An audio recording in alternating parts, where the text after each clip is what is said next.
Hello, sir. I would like to purchase one of your products. Your sign says 50 cents, I see. But the gumball vendor across the street only charges 25 cents. You're overcharging, my good man. Are yours some sort of delicacy? Are these the imported type? Either way, it's too much. I'll pay 25 cents and no more. The quiet type, I see. 30 cents. 30 is already a good profit for you. Surely you must be satisfied with 30.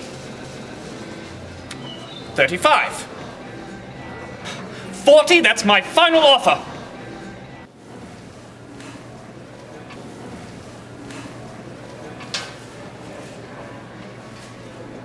King Arthur's sword. 50 cents. Fine.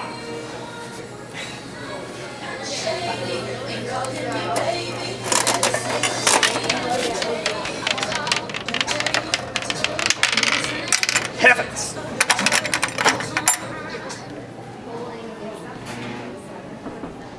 Damn, he's good. Oh.